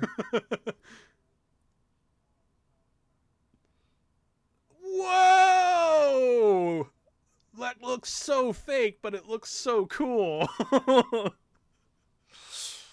But And now I these mean, that's the whole guys. thing. I mean, the willing suspension of disbelief. It's like they Yep. they keep it in that realm where it's like, yeah, like this is. It looks fake, but this is not out of the realm of reality, so I can suspend that disbelief and just Oh yeah. enjoy the moment. The And best and that's thing. what a lot of films miss is like they go so over the top and like so ridiculous that's like I can't suspend that disbelief anymore. Well, see, the only thing that a film needs to do is not establish what reality is to us. Instead, it just needs to define and adhere to the rules of its own reality. Exactly. And now we have the great percussion and brass build of John Williams. I And love this beat. and I love, the detail with, he got shot in the arm and the blood is splattered on the windshield. Yep. Yeah. And it's just like, oh shit, what's gonna happen now? But the drums and the brass that are building faster and faster. It's a little Mm-hmm. Jaws, isn't it? I love the hat too. I'm 90% sure they just had a string attached to the cap, and on a cue they just pulled it back. And just to make it even more, they punch him in the bullet hole. Uh-huh. Oh, throw him through the window. Oh no, he's about to fall down. And the noise, just the Yes. sound design there is so good. And now here's where the music really builds, where he starts to speed up, and then we go bum bum bum ba-da-dum, bum bum bum ba-da-dum. Yes. And just before he can make contact, this. Oh, now this is probably one of the greatest and most famous stunts ever. Oh yeah, I mean, Look closely though. Can you see a trench there? oh yeah. Yeah, that's how they were able to do that and get under the thing, because apparently he was a little too close to the bottom of that truck, so they actually had to build a trench to fit him under there. But that's Stagecoach right there, man. That's Spielberg's little homage to John Ford. Yep. That wonderful bit from Stagecoach, which in fact came all the way full circle when, if you have ever seen Young Indiana Jones, he actually, Young Indy wound up on a John Ford film set and wound up being the stuntman who performed said stunt. And so it became a full circle thing, which I love. That's nice. I've seen the show, but I haven't seen all of it, and I had not seen that part, but that's great. I've seen a good chunk of it. I really should sit down and watch Young Indiana Jones Chronicles. It was good. I enjoyed it. Oh, it was so wonderful. And then we have the crescendo of the music where it's the big theme. But again, it still keeps that 1 foot in his vulnerability, because he still got shot. Yeah. That's something I really do enjoy about, Indy as a hero. He's not one of these like invincible heroes. He takes his licks. Yeah. In very many ways, he action heroes like John McClane, or at least in the early days, was kind of his spawn in that, where you saw action heroes that were just kind of your semi run-of-the-mill guys who were just happen to be way in over their head, but they overcome, and that makes them even more badass. Oh man, why are you wasting a good melon? Right. I love that cut. Like, it's not like a fade or anything, but the cheers go straight into the singing. Hard cut. No fades, nothing fancy like that. I also imagine that was kind of partially inspired by David Lean, who, when Lawrence does the famous match cut with the match and the he blows it out and it turns into the sun. Just a cut, no dissolve, no nothing. I imagine that's kind of what drove him to do that one. I can see that. Yeah, a little bit.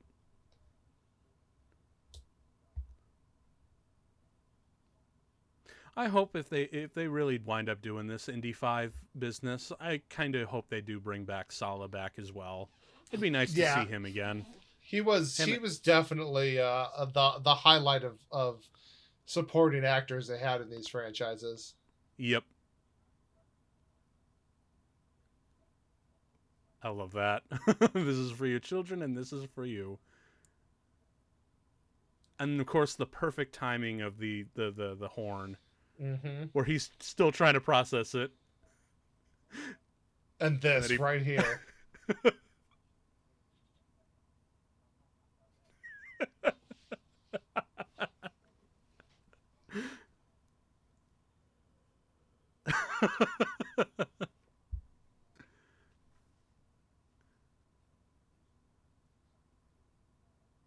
Love him. Okay, now this is one of my favorite romantic scenes in just about any major film franchise. Like, yeah, there's always this little bit where we have like a really cute scene with the heroic lead and the female lead. But this is just one of my favorites. It really is a solid little scene. I love this. Ow! Ow! Ow! Ow! Ow! Did you say something?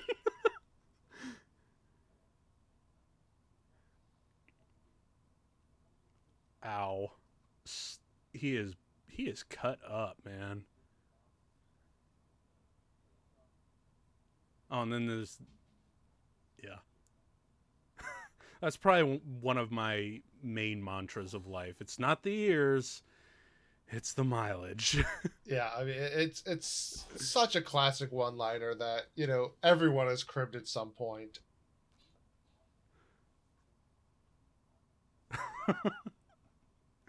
This is a really great old timer joke.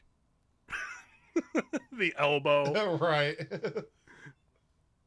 Because for those of you who don't really quite understand, it's for all those old troops from World War I and World War II who had their elbows just destroyed in the war from both the training and the combat.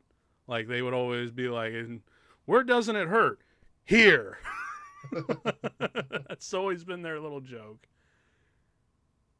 And of course, the Harrison Ford charm of just like pointing to places where she can make it feel better. and so smooth. Right, but at the hesitation, even there at the end, like it's so he's hesitant adorable. to pull the move, but he still does it. Yep. And then he falls asleep right on it.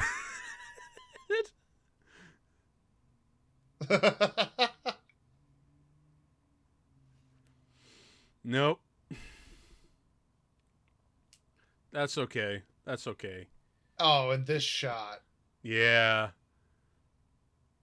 And again, the sound design just... Yeah. Ugh. Because it's the mystery that's built around this thing. And I really love the whole thing that the Ark burnt away the Nazi symbol, almost as if in protest. Yeah, it's like it's a symbol that is an antithesis to what it is. And it's like, nope, we're not having that. Exactly. I love that.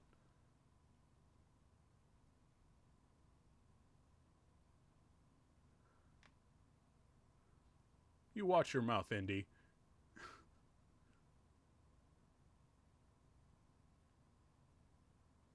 Okay, now these shots, I swear, feel like a comic book. More so than just about anything else. Like, look at those shots, man. Like, with the guns and the MP40s, and they're all holding their hands up. So good.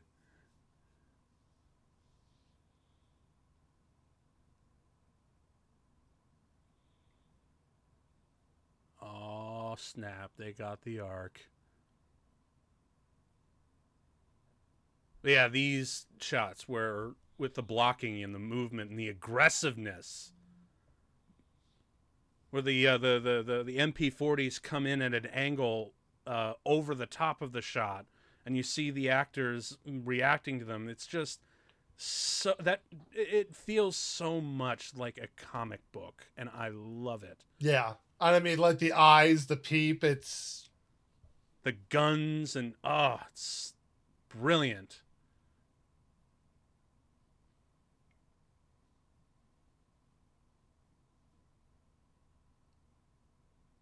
You know what I really got to admire now that I think about it? Spielberg is back on the water after Jaws. you would think he would never ever want to do another movie where he's got a camera on a boat, but here we are. What I'm guessing is like this is safely at port on dock, and they're just facing off into the distance to make it look like they're way out at sea. But yeah, I could even after coming out of the trauma of directing a movie like Jaws and the things that he went through on that movie, you'd think he'd never in a million years would ever want to get back on a boat like this. And yet he has done much on boats since then, so Not too much though. He's always Eh, limited himself, but yeah, but I mean, but enough. I mean, yeah, how many movies have a whole lot of boats anyway? that's true. Although you know who what someone who talked to Spielberg about shooting on the water quite a bit was Christopher Nolan when he was doing Dunkirk. Ah, He consulted Spielberg and a lot of people who worked on Jaws and other pictures on the water on the logistics and difficulties and how to get around them while shooting on actual water. yeah. Because one technique that you really have to embrace and use because of the moving tide is you have to have like a lot of handheld Mm. actually, Oh yeah, yeah. and you can kind of see that on shots like this when he's getting up onto the boat.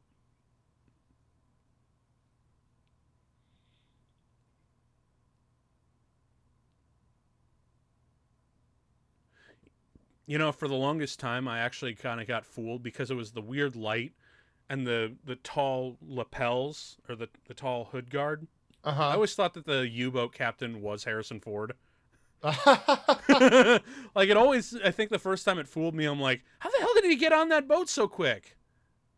Oh, and if you noticed, as they were coming in, it was just a shot ago, real quick, and you'll blink and you'll miss it. But Harrison Ford was continuously holding on to that pipe, the or Yeah, the periscope which makes tube. like just like no like that like it never would have submerged like that. That's one of those little like really. Yeah, that's the one like minor plot hole of the movie.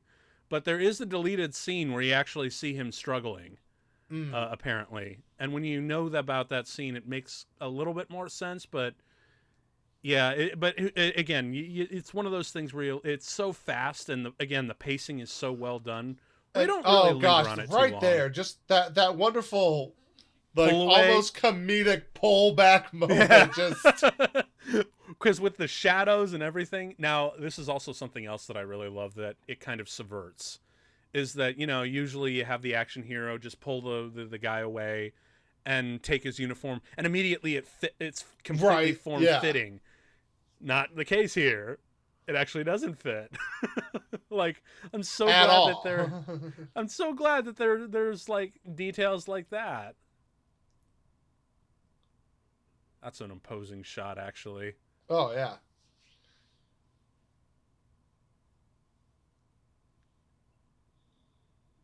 And kick. Love the hat, how it just flies up and he catches it. Hmm.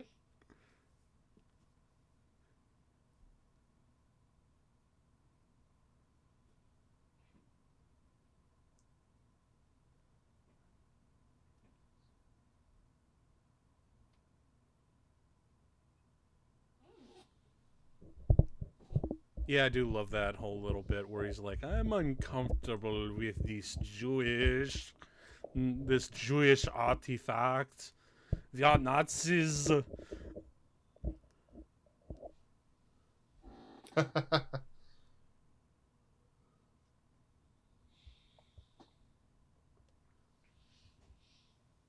Another really great reveal with him in costume. Hmm. I mean, they handle the reveals so well throughout this entire film. Yep. And the interaction where he just bumps him. Like And just the looks slightest back. of smirks. Yep, just looks back with such a wonderful little shit-eating look. And hey, recognize this location? Yeah, yeah, I This is do. this is the exact same location as a little in joke, same spot where Obi-Wan and Luke Yep. Skywalker met for the first time. It's Matter like of fact, there's like I never really bothered to try and piece it together, but as soon as you mention something, you're like, oh yeah, okay. it's just a little in joke for Lucas and Spielberg. Why are you wearing a black leather jacket out there? This is Tunisia, dude. I mean, some people are very attached to their motifs.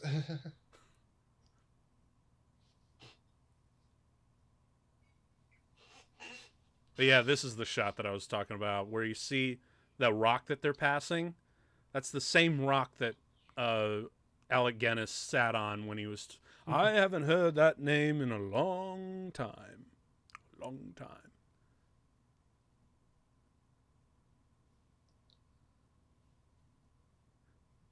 Now you talked about professionalism among even like the heat and the sweat and the flies. Mm-hmm. Oh, here it Yeah. is. Oh yeah. No, a lot of so like apparently they keep saying like that. Oh, he ate a fly like as it rolled. um, but no, apparently like the actor who played Balak is like, yeah, no, it flew away, but around the time he said, by even me. So apparently he did not. It did not actually go into his mouth. Mm. But I love the fact that Spielberg looked at that shot, saw that, and decided, you know what, I'm going to keep that in there for a little laugh. Happy accident is what we call it. It's a little happy accident.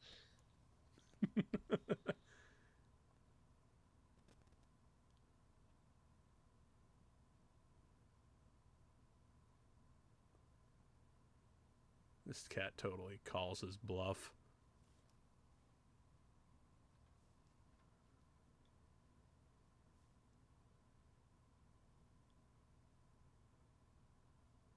This is history.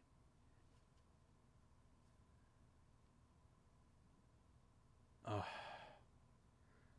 And I love how even he can't succumb to his own personal weakness to see the wonders of the greatest archaeological find of his career. Well, not necessarily see the wonders, but just not to have it destroyed. Yeah, he wants that glory. And I do and love and again the storms, the sounds and the light. It's perfect. Yep.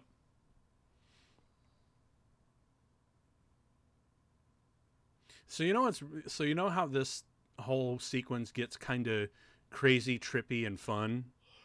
Mm-hmm.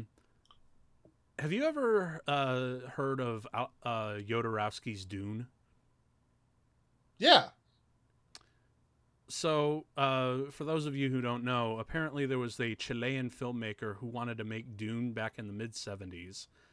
And he made he got all the players together. He got Salvador Dali, he got Orson Welles, he got Pink Floyd, Mick Jagger, all these amazing. He got H.R. Giger before Giger was even known, and it just kind of imploded and it never got made, sadly.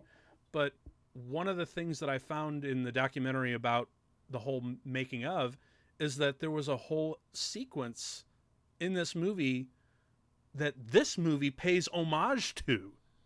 Huh. It's crazy. Like a movie that never got made wound up inspiring so many others, because you see it in a lot of other stuff. But I'm probably gonna have to do like a whole podcast on that because Jodorowsky's Dune fascinates me to no end. Well, I mean, projects like that are always very intriguing. Yes. Oh, I love that sound effect. Like, it's so Star Wars, but it's just so much fun at the same time. Man, dude, like And it's the humming buzz that just is permeating in the background right here. yep. Like it's so amazing when the art of film with music, sound design, score, and image, when they all come together in a way that will sear themselves onto audiences' minds forever.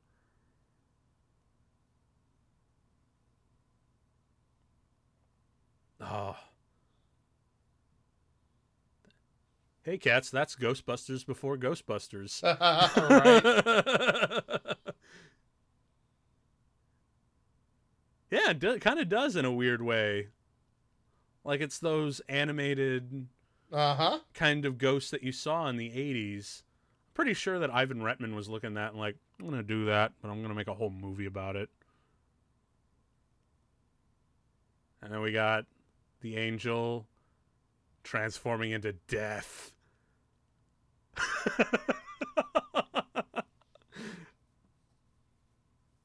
And then we've got some of the best movie deaths of all time. Oh my god.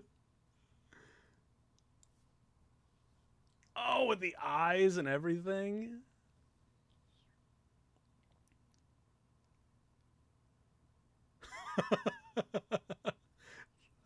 Oh, there it is, the melting face. Oh, Jesus. So I said, some of the best villain deaths are the deaths of indie villains. Right? Like, holy shit. I think after that movie came out, every movie wanted to have, like, a melting face effect. Yeah. Because they saw that and, like, that is the coolest and craziest thing I've ever seen. He was right. It was a conduit to God, just not in the sense he thought. Yeah, no kidding. And he forgets that this is probably Old Testament God. Right. God with a wrath.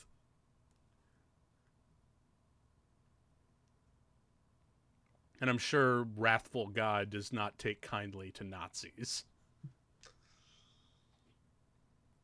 Oh shit! I love, but apparently, like the deaths were so over the top, it actually got an R rating at first. But the way they got around it weirdly, well, it was Belloc's death, whose head exploded. So that fire filter. Yeah, they just put a fire filter over it, and somehow that got it the PG rating. Isn't that friggin' wild, man? The 80s were weird. Oh, yeah. Lovely B footage. Mm-hmm.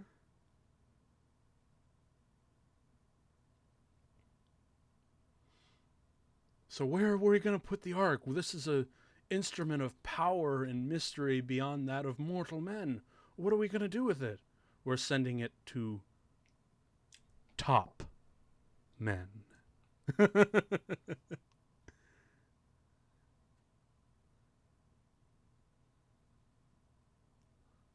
he's not. It's not. I love that pipe. Yep. Just... that's such a great line. Top men.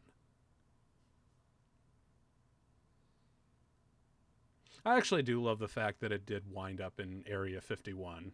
Like, that was actually kind of a cool little thing that you're like, okay, that makes a little too much sense.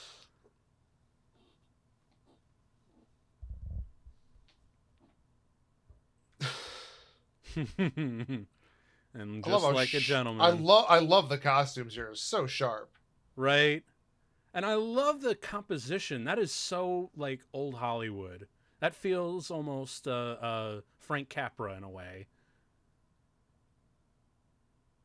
And then speaking of, older film homages, the fact that Spielberg made his the last shot of the movie as an homage to one of the final shots of Citizen Kane, were the endless vast of crates never to be seen or opened and to collect dust forever in a warehouse. And that wraps probably one of the greatest movies, or probably one of the most entertaining movies ever made. Oh, I mean, sure. It's, here we are, 40 years later, and it completely stands the test of time. Associate to Mr. Spielberg, Kathleen Kennedy. Boy, did she get an upgrade. A lot of these people. This is not the time for that conversation. But maybe after we're done recording, we can. Yeah. But you know who else worked on this movie, or got his start on the movie? That is actually kind of a big name now. Michael Bay.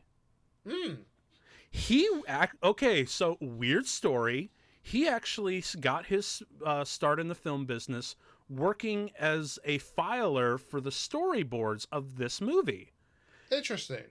And what's really funny is apparently years later he's actually revealed that he said, looking at the storyboards back then, he said this movie was going to be an absolute flop and a failure.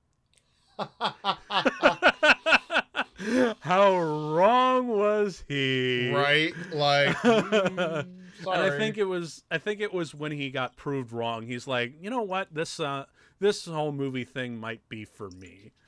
Too bad it wasn't. His career was not for me at all.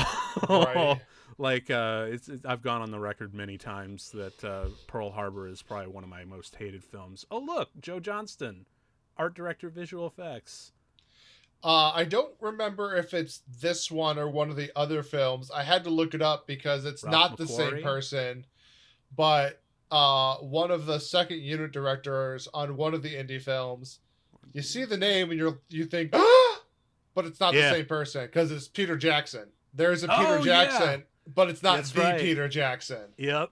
And We that also always, saw- I was like, ah, okay. We also saw Ralph McQuarrie return as an illustrator. You know who else did a lot of illustrations for the movie? Comic book artist Jim Steranko.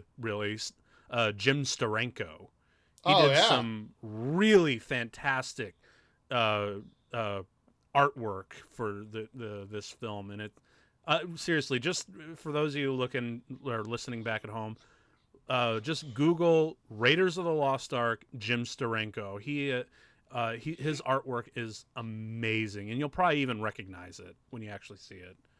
But yeah, it's amazing how well this movie's aged, and in all these this movie is 30. No, it's let's see, 40.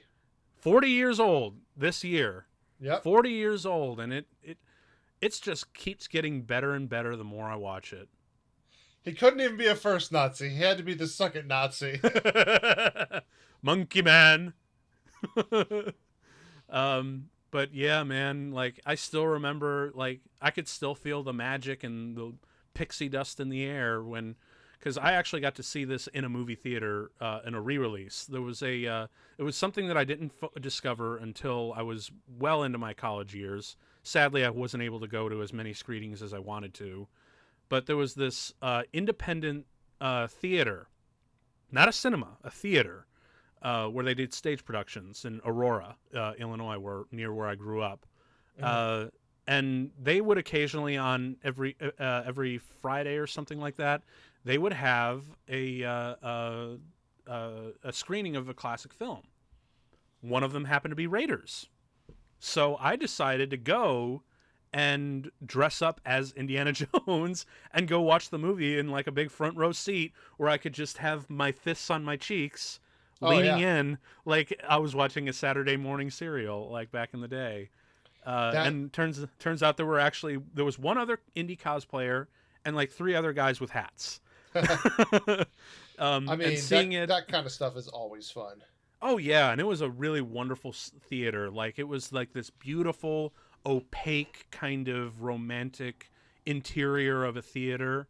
And I remember also that the sound kind of had this weird echo because it was such a big stadium kind of seating theater. Like there was a second balcony and everything. I remember when the movie first started to roll, it had this weird echo reverberation thing that was it was natural, like. And I first got annoyed as it, but as the movie went on, it actually made the movie even better because I really felt like I was in a stadium kind of watching this. It was a weird effect, but I tuned in and it was just a magical ride to sit through in a big theater and a big screen and have people, applauding when Indy shot the guy with the sword. And oh yeah, so good. I mean, for movies that you love, if there's a movie that you really love, I always suggest people catch it in theaters. I'm fortunate. About 40 to 45 minutes north of me is Ann Arbor. It's a pretty quick shot, and I lived even closer some years back, probably about 10 minutes closer. and there is an excellent,